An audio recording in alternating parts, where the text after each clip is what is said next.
Hey learners, welcome to Connected.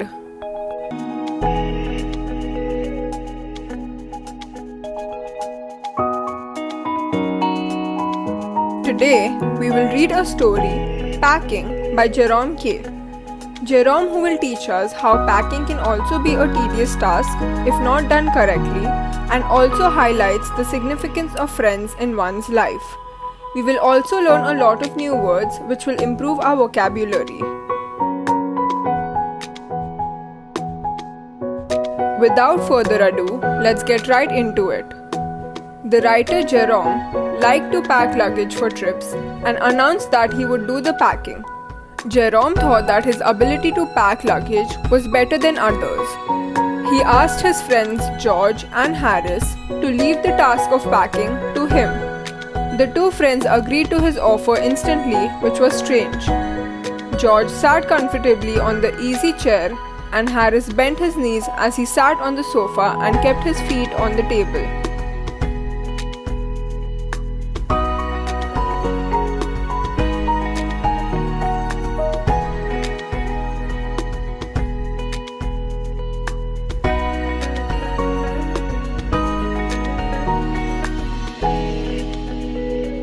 Moving on to the next paragraph. By saying that he would pack, the writer did not mean that his friends would sit and relax while he would do all the work. He had meant that he would boss upon them while they would do all the chores. He would nag them and curse them for not knowing the work well, and then he would chip in to sort out the mess that they would create. He was irritated to see them sitting while he did all the work.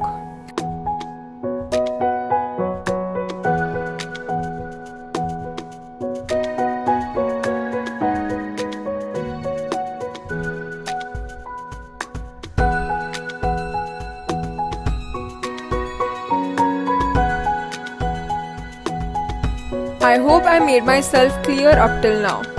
If anyone still has any query, then ask me without any hesitation. With that said, proceeding to the next para. He recollects that once he lived with a man who would sit lazily on the sofa all day through and would watch the writer do all the work. The man would say that he enjoyed watching him go around doing all the work. This would make the writer mad with anger. The writer adds that he could not sit idle and watch others work like slaves. On the other hand, he liked to check their work, walk around with his hands in his pockets, and direct them on how to do the work properly. He feels that as he was energetic, it was a part of his nature to behave in that manner.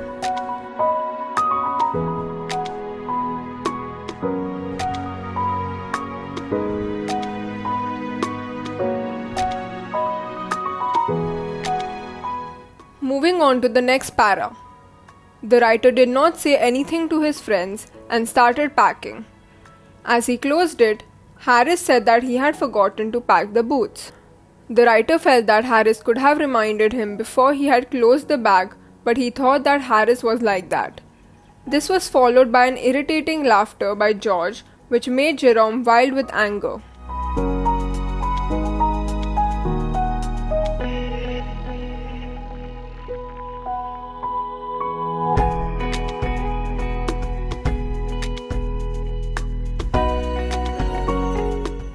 The text part contains a lot of difficult words, so don't miss out on any of them. With that said, starting the next para. Jerome opened the bag to keep the boots in it. As he was about to close it, he was struck by a strange thought that had he kept the toothbrush or not. He says that he never remembers if he has packed the toothbrush or not. Jerome adds that while traveling, he always messes up with carrying his toothbrush. He has nightmares of not having packed it, wakes up in sweat and looks for it. In the morning, he packs it before using it, then unpacks the bag to get the brush and uses it. As it is the last thing that comes out of the bag and he has repacked the bag, he forgets packing it again. At the last moment, he rushes to his room to get the brush and finally, he wraps it in his handkerchief and carries it to the railway station in his hand.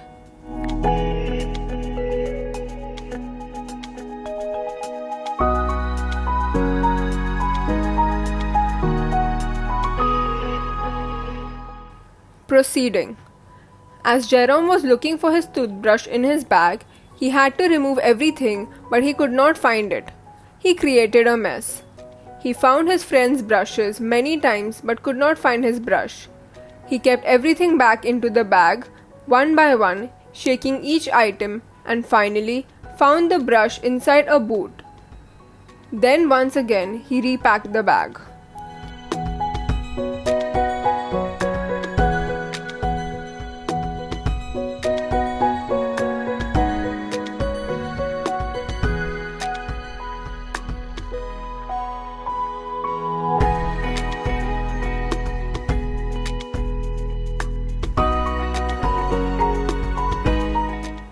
Let's find out what happens next. Now, when Jerome closed the bag, George asked if the soap was there inside it. As Jerome was impatient, he replied that he wasn't concerned if it was there or not, closed the lid and strapped the bag.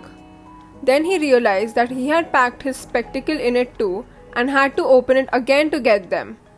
Finally, the bag was closed at 10:05 p.m. Then they had to pack the food baskets. Harris said that as they were left with less than 12 hours to leave, they should pack the baskets as well. Harris decided that the food baskets would be packed by him and George. Jerome agreed to take his turn for some rest while his friends packed the baskets.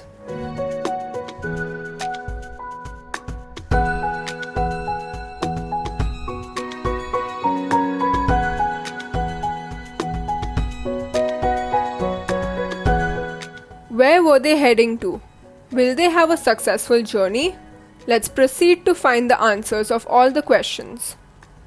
George and Harris started packing the hampers in a happy mood. They wanted to show Jerome that they could pack well. Jerome waited for them to create a mess because he considered Harris to be the worst packer in the world. Jerome looked at the piles of plates, cups, kettles, and bottles, the jars, pies, cakes and tomatoes which had to be packed into the hampers. He thought that as the boys would mess up, it would be an interesting thing to watch. The scene became interesting as they broke a cup at the start. Jerome says that they broke the cup to indicate that they could do that too and to make things interesting. Harris placed the jar of strawberry jam on top of the tomatoes. The tomatoes were squeezed by the jar and then they removed the damaged tomato with the help of a spoon.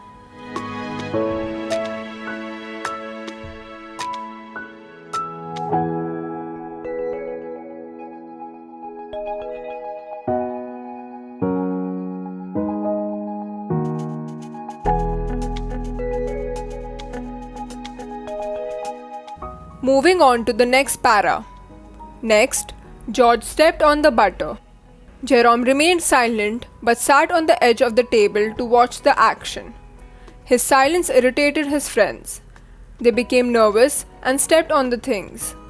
They kept the things behind them and later, when they wanted them, they could not find them. They placed the pies on the bottom and kept heavier things on them which smashed the pies.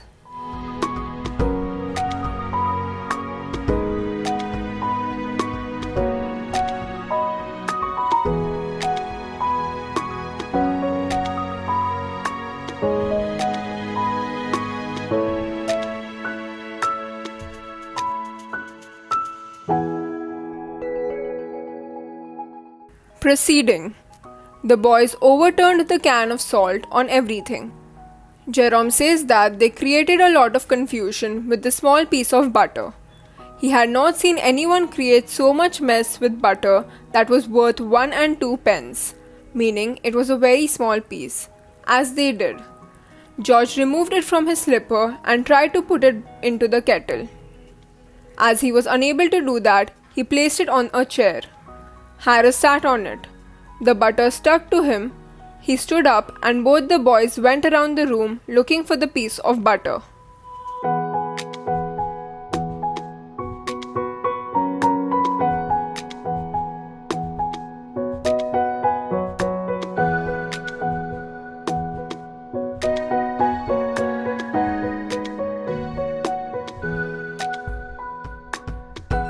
I hope the story is clear up till now. Now let's move on to the next para. George looked intently at the empty seat on which he had placed the butter a few minutes ago. He took an oath of truthfulness that he had placed it there not even a minute ago.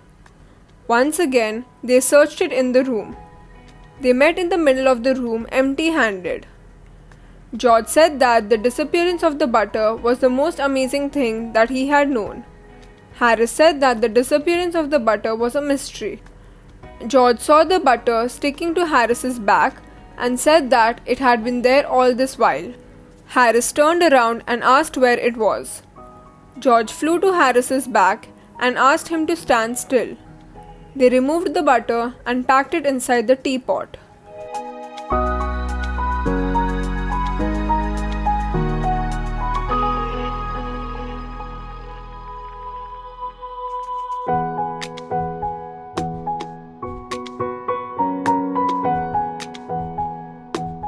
Proceeding to the next para. Jerome's pet dog, Montmorency, participated in all this. His aim was to interrupt everyone and then get scolded for it. Jerome adds that if Montmorency was able to twist into a place and create nuisance by angering people and get things thrown at him in return, he felt that he had utilized the day in a good way. Montmorency's aim was to get people to trip over him and scold him. By doing this, he felt that he had fulfilled his aim and would feel proud of his achievement.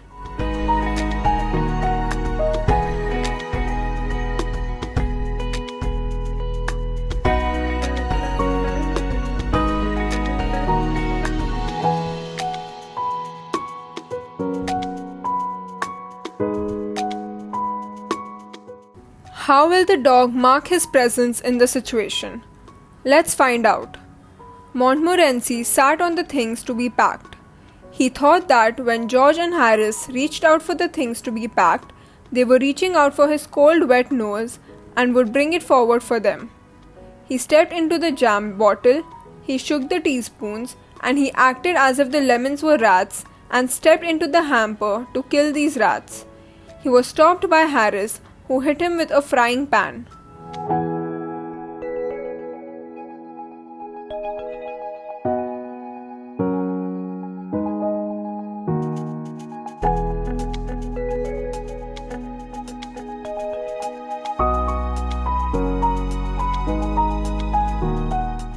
Moving on to the next para. Harris blamed Jerome for encouraging Montmorency for doing all this mischief. Jerome said that a dog like Montmorency did not need encouragement. It was born to be like that and act like that. At 12:50, they had packed the hampers. Harris sat on it and said that, hopefully, nothing would break in it. George was indifferent and said that if something broke, it would not matter. As they were ready for bed, they went upstairs to sleep.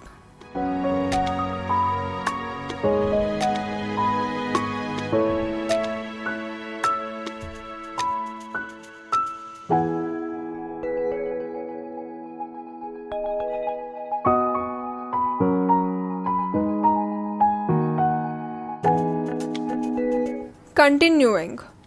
As they settled in their beds, Harris asked Jerome if he preferred the inside or the outside of the bed. Jerome said that he preferred to sleep on the inside of the bed. This seemed strange to Harris. George asked them that he should wake them up at what time. Harris replied 7, while Jerome wanted to wake up at 6 as he had to write some letters. Harris and Jerome had a discussion on the time and finally they settled on 6:30, each accommodating his time by half an hour.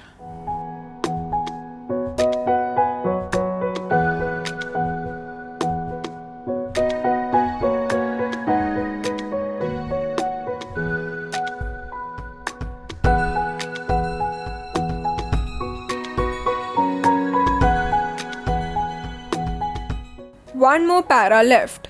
Let's finish it quickly and then we will practice some exercises to revise the chapter. George did not respond as he was asleep. Harris and Jerome made mischief by placing the bathtub next to George's head so that he would fall into it as he woke up, on the pretext that this way he would take a bath as soon as he got up.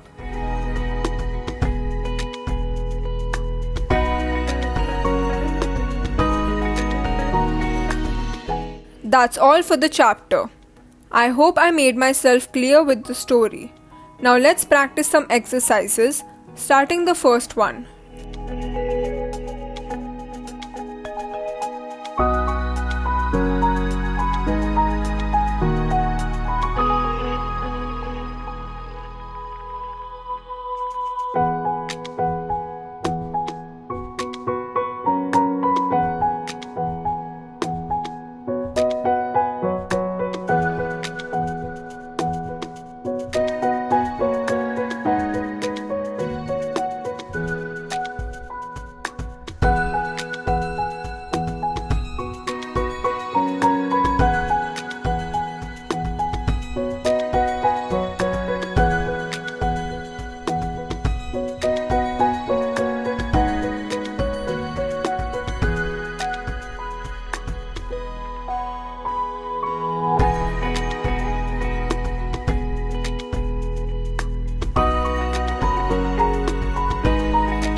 Now everyone must pay attention as I am going to read out the answers.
Excellent answers, everyone.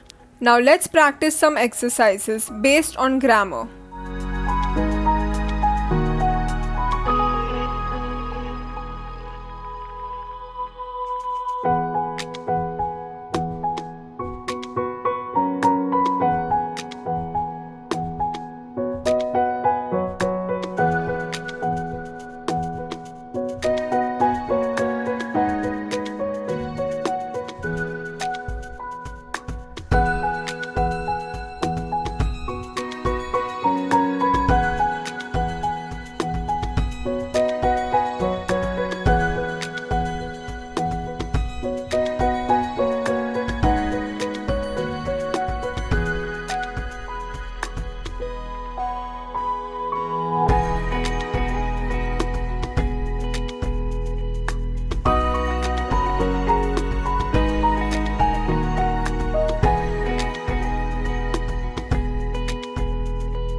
Your time is over, dear students.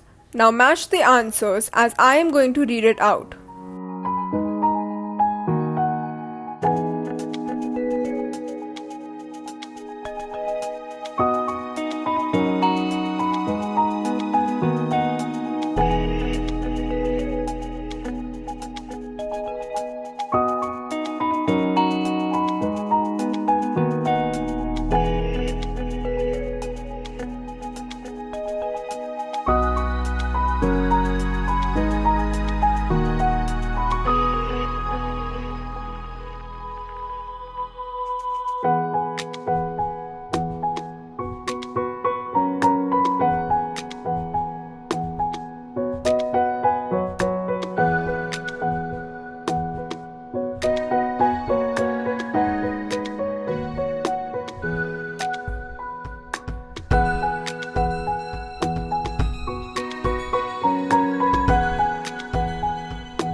Today, we will read the poem The Duck and the Kangaroo, which elaborates the desire of a duck confined within the limits of the pond to go beyond and travel the world like the kangaroo did. The poem will also brush up our comprehension skills.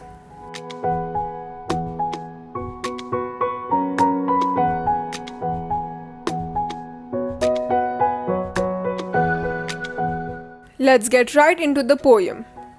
Said the duck to the kangaroo, "Good gracious, how you hop over the fields and the water too, as if you never would stop. My life is a bore in this nasty pond, and I long to go out in the world beyond. I wish I could hop like you," said the duck to the kangaroo. The duck is awestruck to see the movement of the kangaroo. It expresses that the kangaroo could hop continuously over the fields and water bodies. The duck's life was boring as it remained in the pond all the time.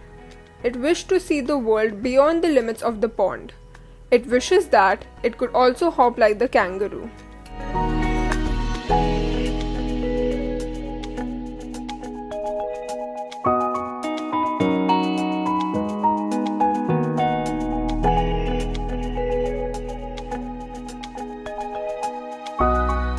Moving on to the next stanza. "Please give me a ride on your back," said the duck to the kangaroo. "I would sit quite still and see nothing but quack the whole of the long day through, and we'd go to the Dee and the Jelly Boli, over the land and over the sea. Please take me a ride, oh do," said the duck to the kangaroo. The duck requests the kangaroo to give it a ride on its back. It promised that it would sit quietly and would just quack all day. The duck lists the places that they would visit as Dee and Jelly Boli. It adds that they would hop over the land and the sea.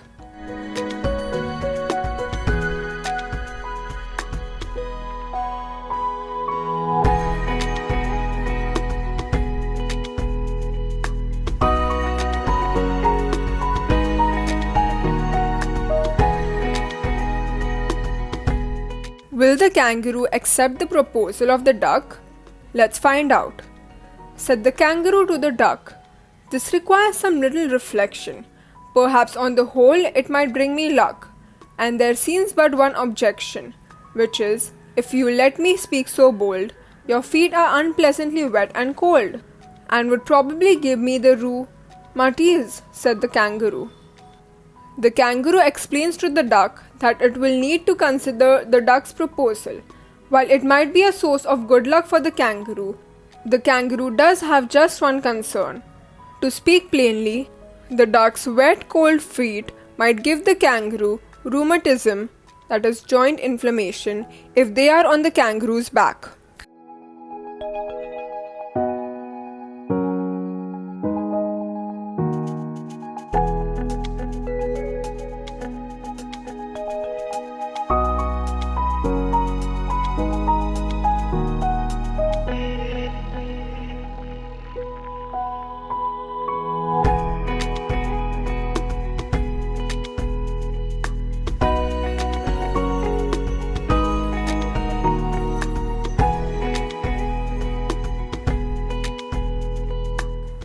Proceeding to the next stanza. Said the duck, "As I sat on the rocks, I have thought over that completely, and I bought 4 pairs of worsted socks which fit my web feet neatly. And to keep out the cold, I have bought a cloak, and every day a cigar I'll smoke, all to follow my own dear true love of a kangaroo." The duck said that, as it sat on the rocks during the day, it had thought over it. In order to avoid that, the duck had bought 4 pairs of worsted socks which fitted its web-shaped feet well. In order to stay warm, it would wear a shrug and also smoke a cigar every day. The duck would do all this to protect the kangaroo as it was a beloved.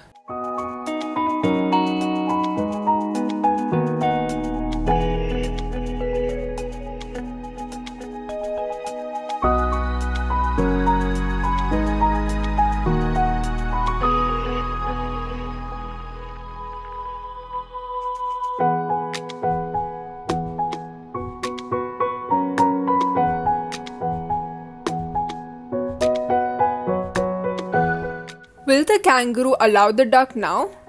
Let's find out quickly. Said the kangaroo, "I'm ready, all in the moonlight pale. But to balance me well, dear duck, sit steady, and quite at the end of my tail." So away they went with a hop and a bound, and they hopped the whole world 3 times round. And who so happy, oh who, as the duck and the kangaroo? The kangaroo was satisfied with the duck's response and got ready for the ride.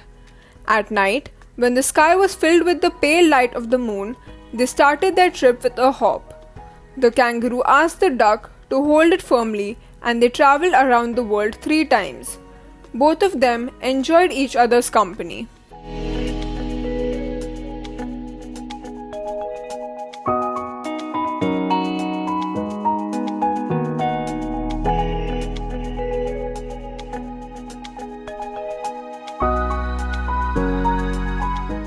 That marks the end of the poem. Now let's practice a short exercise to revise the poem.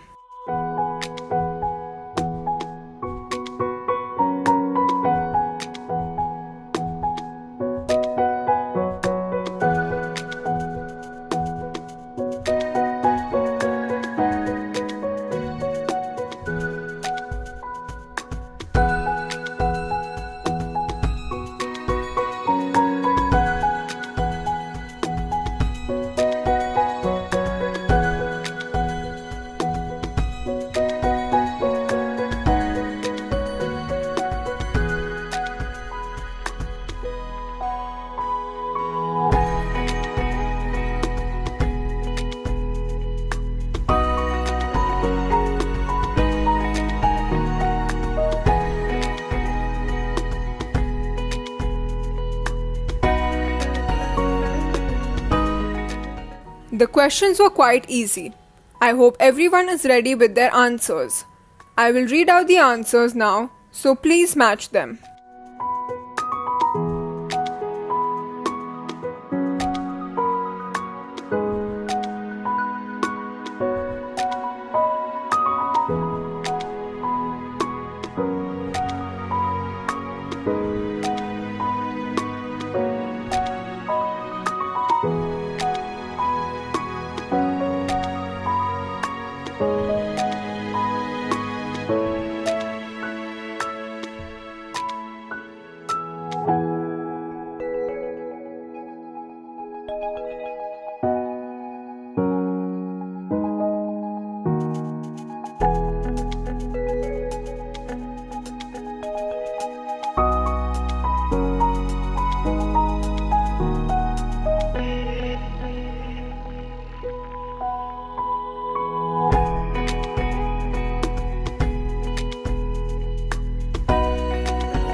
Teaching you guys was a great experience as always.